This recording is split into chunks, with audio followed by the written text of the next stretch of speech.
আজি বহুত দিনৰ অপেক্ষাৰ অন্তত ফাইনেলি বৰষুণ যাক আহিল দেই। কিমান দিন যে বৰষুণ দিয়া নাছিল, বৰষুণ লাগে লাগে কৈ কিমান মানুহে অপেক্ষা কৰি আছিল আৰু আজি ফাইনেলি বৰষুণ যাক দিলে। পিছে আগদিনাখনি ইমান ডাঙৰকৈ বতাহ ধুমুহা আহিছিল, বৰষুণ যাক আকৌ নিদিলে। আজি ৰাতিপুৱা শুই উঠাৰ পাছতে বৰ ডাঙৰকৈ আহিলে। মই উঠি লৈ প্ৰথমে বিচনা পাৰি লৈছোঁ, তাৰ পাছতে ৰুমটো অলপ চাফা কৰি লৈছোঁ। ৰুমটো নহয় মানে গোটেই ঘৰটো আৰু সাৰি মচি লৈছোঁ ধুনীয়াকৈ। সকলোৱে সদায় কৰা কামখিনি আৰু মাইকী মানুহৰ কাম যিমানেই কৰি থাকক, কিন্তু দিনটো কৰি কৰি শেষ কৰিব নোৱাৰি। পুৱা উঠি লৈ প্ৰথমে মুখখন ধুয়ে ঘৰ সৰা, ঘৰ মোচা এইখিনিহে কৰা হয় আৰু যিমানে কৰি থাকিলেও মানে অন ডিউটি আমাৰ শেষে নহয়নে বাৰু। ৰুমটো চাফা কৰি মচি লৈছোঁ। তাৰ পৰা গা পা ধুই আহিলোঁ। গা পা ধুই আহি মূৰ ফণিয়াবলৈ লৈছোঁ। দেখিছেনে, বেটাই ফণিখন ক'ৰবাত দলিয়াই থৈ দিলে। অকণমানি ফণিখন পাই পিনি তাকে ফণিয়াই লৈছোঁ মূৰটো। আৰু চব বস্তু মানে ধুনীয়াকৈ থ'লে কি হ'ব, সজাই ক'ত দলিয়াব মানে একো ঠিক নাই। বিচনাৰ তলত পেলাই থৈ দিব। আৰু মোৰ চুলিখিনি যে ইমান জট হৈছে। ৰাতি বাৰু চুলি মেলি হ'লে বেছি জট লাগে নি আপোনালোকে ক'বচোন। দেখিছেনে, বহুত চুলি সৰিছেও আৰু বিচনাটো বহুত চুলি সৰি থাকে। কি কৰিলে ভাল হ'ব কমেণ্ট এটা কৰি জনাবচোন।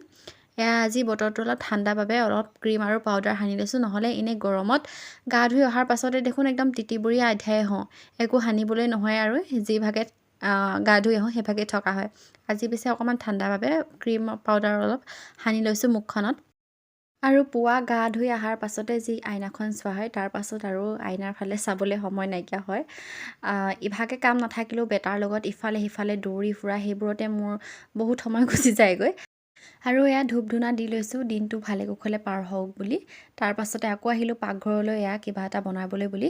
ৰাতিপুৱা পাতলকৈ কিবা এটা সদায় খাই লোৱা হয় আৰু খাই ল'লেহে মানে কামত মনটো বহে, নহয়নে বাৰু। মাও ইফালে কাম কৰি থাকে, ময়ো কাম কৰি থাকোঁ, সেইবাবে ৰাতিপুৱা আমি কিবা এটা বনাই খাই লওঁ। আজি আকৌ আটা মাৰিবলৈ মন নগ'ল, সদায়নো কিমান ৰুটি খাব, সেইবাবে ভাবিলোঁ আজি ঠাণ্ডা ভাত কেইটামান আছে, তাকে ডিম দি ফ্ৰাইড ৰাইচ কৰিলোঁ আৰু বেটাকো খাবলৈ দিলোঁ।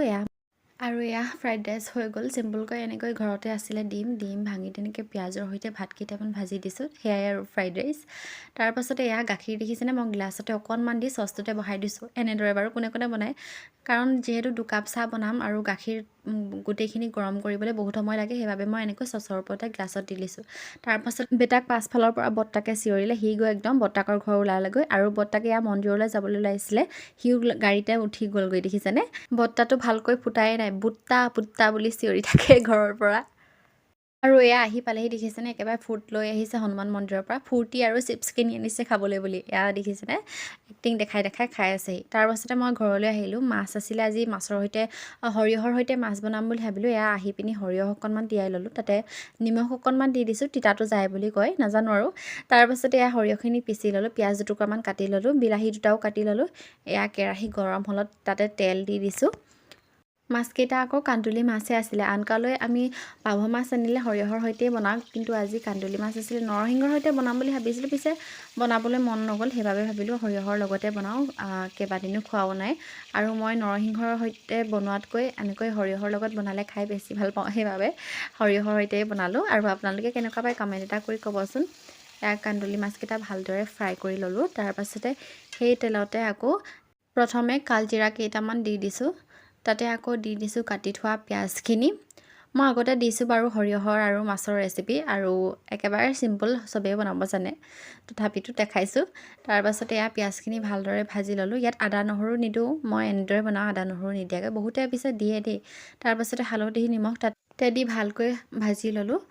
আৰু ইয়াতে দি দিছোঁ এতিয়া কাটি থোৱা বিলাহী দুটা, ভালদৰে ভাজি লৈছোঁ। গলি যোৱালৈকে এনেকৈ ধুনীয়াকৈ ভাজি ল'লোঁ। তাতে দি দিছোঁ এতিয়া সৰিয়হৰ পেষ্টখিনি, আৰু এই সৰিয়হৰ পেষ্টখিনি ভালদৰে ভাজি লৈছোঁ একদম শুকাই যোৱালৈকে, যাতে কেঁচা গোন্ধটো গুচি যায়। আৰু তাৰপাছতে ভালদৰে হোৱাৰ পাছত পানী এড কৰি দিম। ইয়াতে দি দিছোঁ অকণমান গৰম পানী, আৰু ভালদৰে উতল আহিলত তাতে ফ্ৰাই মাছকেইটা দি দিছোঁ। আৰু এনেদৰে বনাইছোঁ আজি মই সৰিয়হৰ সৈতে মাছ। আপোনালোকে বাৰু সৰিয়হৰ লগত মাছ কোনে কোনে খাই ভাল পায় কমেণ্ট এটা কৰিবচোন। মই কিন্তু ভাল পাওঁ আকৌ দেই। তাৰপাছতে বেটাৰ গাড়ী চলোৱা স্পীড দেখিছেনে, কেনেদৰে যে চলাই, ক'লেও নুশুনে একদম। যিদৰে ব্ৰেক মাৰি ৰখাব আপোনালোকে আচৰিত হ'ব। ইমান স্পীডত চলায়। আৰু তাৰপাছতে এয়া আমাৰ ভাতো হৈ গ'ল ৰেডি। এয়া কান্দুলি মাছৰ সৈতে সৰিয়হৰ আঞ্জা, তাৰপাছতে পটল দুটুকুৰামান ফ্ৰাই কৰিছিলোঁ। আজি চব্জি তব্জি নবনালোঁ আৰু পাছবেলা অকণমান সময় জিৰণি লৈ দেখিছেনে আকাশখন ইমান ধুনীয়া হৈছে, অলপ অলপ বতাহো মাৰি আছে, সেইবাবে ভিডিঅ' কৰি থৈ দিলোঁ। সেয়া বেটা শুই উঠিছে দেই আমাৰ, দেখিছেনে?